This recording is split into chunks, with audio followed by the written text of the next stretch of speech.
Yes, ang bango niya.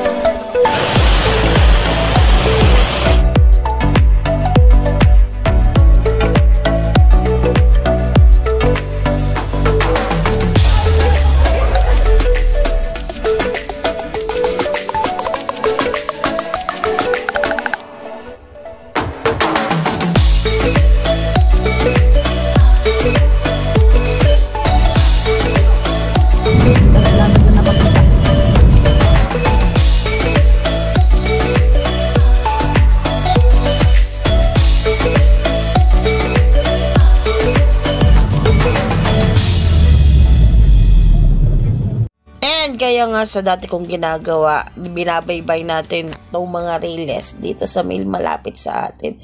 So, napapalayo na talaga ang lola nyo. And ang una nga natin napunta na itong Nainay na train station. Tapos ang sumunod naman ay itong Ipuni. Tapos ang sumunod naman natin ay Wingate. Tapos, sa dire-diretsyon lakad, ay nakaabot nga tayo ng Ava dito sa may Pitoni. Ay, aba! And this time nga, ay makakarating naman tayo dito sa Waterloo. And after work nga, ay napag-isipan ng lola nyo na lumampas sa pag-uwi ng bahay namin. At dito tayo napadpad sa Tayta at bala ko maglakad pa uwi. And syempre, train station ulit yun. At dito ko mga napag-alaman, meron din pala ditong underground. Hindi ko naman siya napapansin. Ilang beses na tayo nakakadaan dito at talagang nag-pick up talaga tayo ng order sa may tapat nun. Pero hindi ko na napansin. Ano pang iniintay natin? Let's go!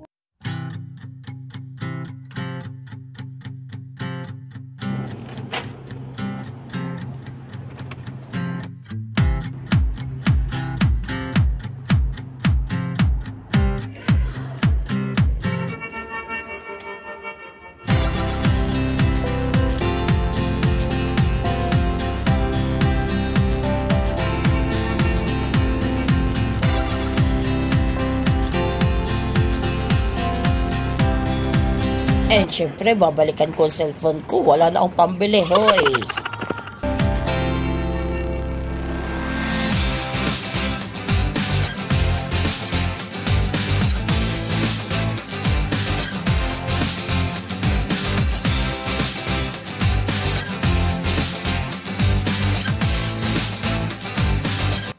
And paglabas nga sa kabila ay may kikita mo yung mga parang factory karamitan at saka mga warehouse. At dito nga tayo sa baybay ng bundok halos dito sa kabila.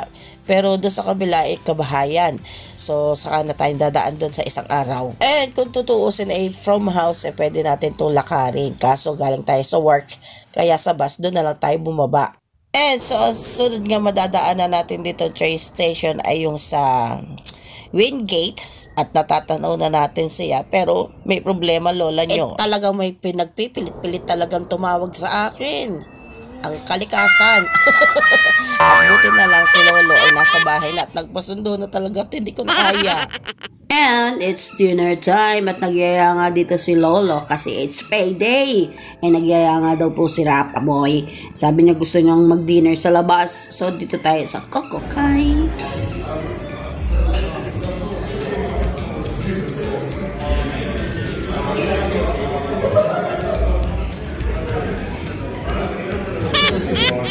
And so, meron kang pamimilian dito. Kung gusto mo mag-buffet, ay $30 each ang serving para sa unlimited na yun. Pero ang pinili namin ay hindi yun kasi hindi namin type yung mga nakaserve. So, nag-order tayo ng bukod. Pero kung kayo barkadahan katulad ng kasabay namin, grab mo na yun kasi unlimited. Tas ang lalaki pa nila. Tapos mga boys pa naman. And syempre, bago ang lafangan, picture muna, syempre. And yes, first time natin dito, kaya lang natin na to nalaman dahil nagpipick up si lolo dito ng order niya sa DoorDash. And let's go na, let's eat na.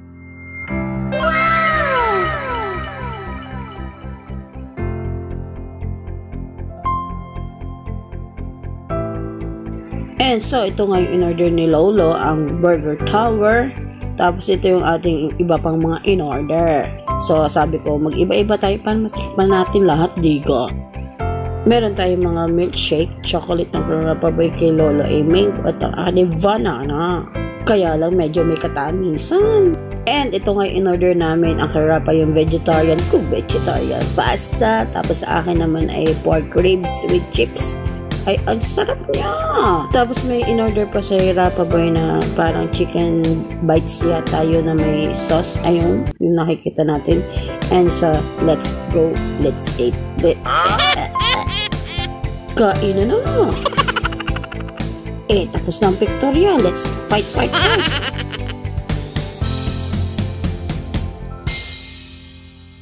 And it's my day off ulit, kaya may pupuntahan tayo. Sasamahan ulit natin si Maricar para balikan yung ating kinuha sa Philippine Embassy. And now, pupunta na tayo at ipapasyal ko na kayo sa station ng Petone. And sa paglipod-lipod ko nga sa mga train station, itong Petone station ang pinakamaganda sa paningin ko. Ewan ko sa paningin mo. Basta yun na, gandahan lang talaga ako doon sa labas nila. Unlike doon sa iba na open, basta may art to.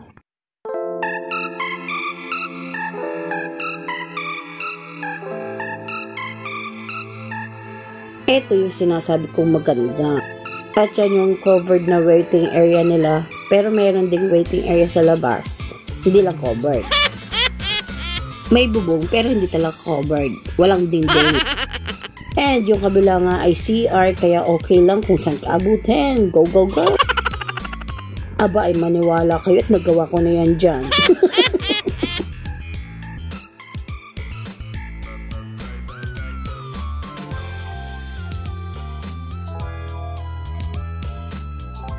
And ito nga yung kabilang side na pinakita ko sa inyo kanina. Tapos meron dyan parang office.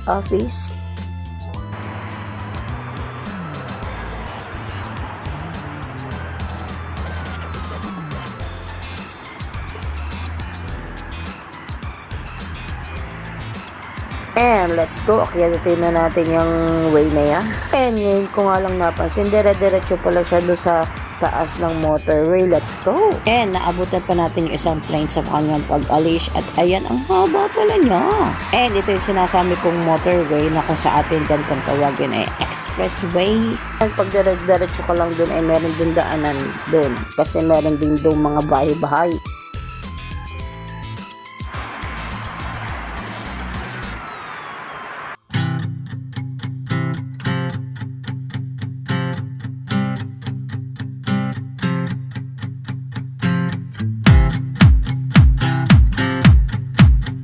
And we're done na dito sa city. At dito na tayo nagtintay ng bus pa uwi. Ito sa may tapat na pinuntahan natin na mall noon. At hindi na tayo masyado nagtagal dito kasi nga maulan. Talagang sinamahan ko lang talaga si Maricar at wala naman siyang kasama. Kawawa naman. And nag-usap nga kami tatlo na magtambay muna dito sa bahay ni na Maricar. At next video ko na yung isusunod yung ating mga kaganapan sa bahay ni na Maricar. Basta, promise. May mga kaguluhang naganap dito. Malalaman niyo sa next video natin. As in, kagulo. At syempre, bibiduinin ko muna kayo. At mabalik nga tayo sa usapang train station sa ating serye. Ay, bago nga pala yun, ay pakikita ko muna itong mga tanim na lettuce nila. Ay, ganda. At nalaman ko nga na pwede palang i-harvest siya kahit hindi kunin yung ugat. True cuttings na lang pag mag-harvest, pag naisipan mo magsalad. So gagawa tayo niyan at sanigyan mo niyan din ang ating lettuce. Ay, ang lalago at ang bibilog. Ang ganda. And meron silang binubuhay din dito na pak choy, yung katulad din ng binili natin. Sabay nga kami bumili at pareho na tayo may suloy. Go! And so, paano nalibot na natin itong mailing branch na train station? Tapos, nakaabot na nga tayo unang-una sa pinakang una. Dito sa Taytay, papuntang Petone. And speaking of mga train station, so ito nga yung Taytay Station. Medyo may kaliitan yung station niya. Tapos ito, medyo malaki itong ating sa, ngang station ito? Nakalimutan ko na. Yun, station ng Waterloo. Pero yung kabilang side niya, hindi ko masyado na-picturean. Ayun lang yung loob niya. Pero malaki din yung station na yan. Ayan nga yung sinasabi kong may underground na clear glass. Kaya nagandahan talaga ako sa underground yan. Pero yung building niya medyo may pagka-old na. And malay nyo, mapicture na natin yung kabilang harap niyan. Kasi ang alam ko parang maganda din yan. Nagawa ko nga yung lakarin pa uwi. Why not? Puntahan natin yan sa susunod na mga araw at huwag na ngayon maulan. And meron din naman mga train station na parang halos shed lang katulad nito sa Wingate na minsan nakapunta tayo dyan. At ito nga ang station ng Ipuni. Meron din yung underground. At yung una nating train station, itong Nainay. Tapos meron din tayong pinuntahan yung Ava. And kung yung iba nga ay may underground, meron naman ditong overpass. At makikita nga natin sa mga susunod natin mga train station. Pero yung sinasabi ko pang tao lang yun, walang pang sasakyan. And ito nga yung station na hindi ko pa nakikita kung saan. At talagang hindi rin na yata ito dinadaanan ng bus natin kaya hindi tayo nakakapunta. At nilolo dito sa Woburn at hindi ko nga rin alam kung saan ito hahanapin. And sabi nga daw before ito ng station ng Ava hindi nga natin makita. And sabi ko nga sa inyo, babalikan natin tong station ng Taita kasi kita ko yung underground niya hindi pa tapos pintahan. So, babalikan natin yung matapos. And ang pinakalas nga natin, itong pinakamaganda pa sa aking paningin, itong station ng Petone.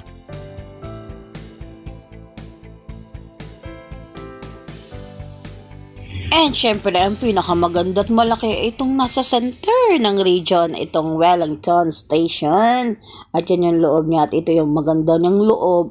Diba? Galing na tayo dyan. Sa mga sunod na pagpunta natin sa city, lilibutin natin yung pinakang station dahil alam ko may underground din yan and diretso na sa mga bus station. Gusto kong mailibot talaga yan. And malay nyo, makapunta ko dyan mag-isa at para okay lang tayo magbabad dyan kasi mas gusto ko yung maging explorer kaysa mag-shopping dahil wala tayong pambili.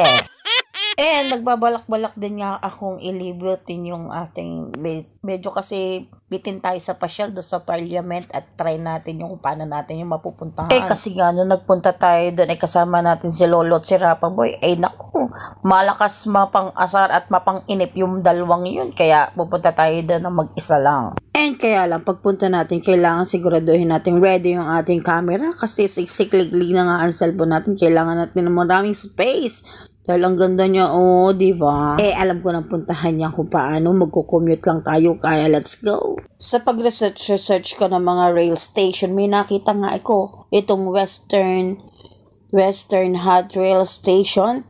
Andito daw ito makikita sa Alice Town. Hinatap ko na dito sa ating mga station. Wala akong makita. Napag-isip-isip ko na siguro ito yung nakikita ko sa yung kabilang side niya dito sa motorway. Siguro yun na nga yun. At naalaman ko, nakapunta na rin pala ako dito. Sabit-sabit. Siya pala yung maraming kainan. Tapos sabi ko nga nung nakarating ako dito, parang ang ganda dito. Gusto ko talaga dito bumalik. Kaso nagmamadali tayo kasi bumake up ng order si Lolo sa DoorDash. So limited time lang tayo dyan. Pero nakapag-picture ako dyan. Hindi ko na nga nakita. Sabi ko nga dyan, ang ganda niyan sa gabi dahil may pailaw. Pero alam nyo naman, pag may pailaw at gabi, may anuhan dyan. Pero meron din ng mga pizza dyan, kaya pwede tayo dyan. Yayayain ko dyan si Lolo, promise. Ang ganda nga. Uy, Lola, anong ginagawa mo dyan? And sa susunod ko na ipapakita yung mga kaganapan dyan sa video yan.